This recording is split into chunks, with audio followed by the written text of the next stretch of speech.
Hi everyone, it's Erica here. So what I'd like to do in this video is talk about a Netflix show called Abstract: The Art of Design. This video will be about the third episode, which focuses on a stage designer by the name of Es Devlin, and that's short for Esmeralda, and I really like that name. So I really enjoyed this episode, not just because the series is very well made, but because I just watched it straight through with no interruption. After seeing the first episode of this series about Christoph Niemann, I was so amazed by some of the inner workings of his mind and the wisdom from the thoughts he shared that I paused the episode every 2 minutes or so just to write down my favorite quotes and my reactions. And then I decided to review the series. So I watched episode 2 and I did just the same thing. I was pausing it really often just to take notes.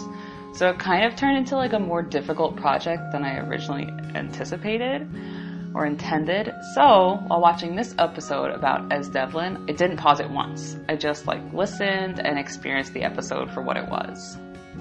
So Es Devlin, she is a British woman who does stage design, and she's known for creating kinetic stage sculptures in collaboration with artists like Kanye West, Beyonce, as well as installations at the Victoria and Albert Museum, an Art Basel, and the 2012 Summer Olympic closing ceremony. So she's kind of a big deal. And now I love theater and I used to dance on stage, so I'm not a stranger to set design, but I never really gave the process that much thought at all.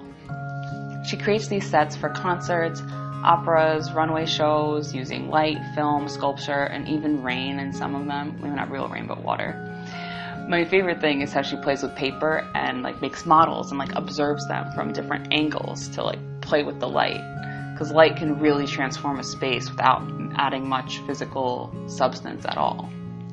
So Devlin doesn't play with your standard optical illusion tricks. She says that the things that she makes, they aren't really what you think they are, and if you put them in a museum afterward, they wouldn't behave how they were meant to be seen in time at a show or theater or something like that. So that's something I'd like to get more into as a designer, something that is more dynamic and changes over time. So outside of clips of shows and walkthroughs of sets that she's done, the filmmaking of the episode has some of the quirky aspects of Devlin's playfulness. She's very successful, but she wasn't always that way. She says that she didn't know what to do with her life until she took a theater design course and just made models for a year, and she was surprised when she received an award at the end. She's kind of fun and silly and very down to earth, and she has not forgotten the low budget days where she did all of the work from start to finish to cut costs, and she found the cheapest materials to create some amazing works, which really just goes to show that it's completely possible to achieve recognition and greatness without breaking the bank. Just a bit of thought and strategic placement, it will do. So she spoke a little bit about the history of concert sets and what sparked the need for this radically different set design. Before the advent of camera phones, smartphones, the only images that came out of concerts were professionally taken up front at the stage, looking up at the performers, making them look kind of giant and dark from the shadows of the bright overhead lighting.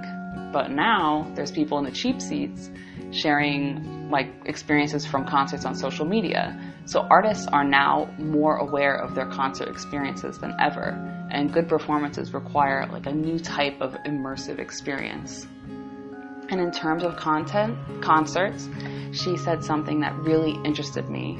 It was about this moment of focus when a star performer appears on the stage. How crazy it is that even an entire concert stadium, everyone's focused on just one single person.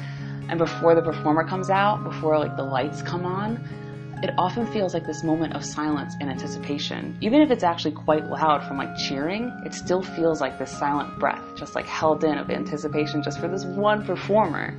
So in many ways, she's very aware of the habits of people on both sides of the stage, the performers and the observers, who are actually more like participants.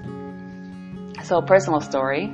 About 2 years ago, I visited a friend who was part of the Drama League's Hanger Directing Fellowship in partnership with Hanger Theater in Ithaca, New York. And it was such a good time seeing all the shows that all the fellows had put together.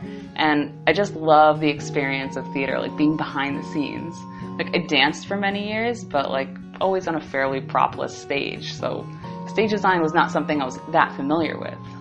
Even though I loved being on stage, some of the fellows were trying to like convince me to enter a stage design program, and the idea seemed so foreign to me. And honestly, I think I enjoy working on a flat canvas instead of in an open space. So I didn't do it, but I really loved this episode, and I felt kind of like a curious attachment to this form of design. So I definitely recommend that you watch this show, and if you have already seen it, please let me know what you thought. Did you like it? Did you not like it? What was your favorite part? And once again, thanks for watching. If you enjoyed this video, please throw me a like.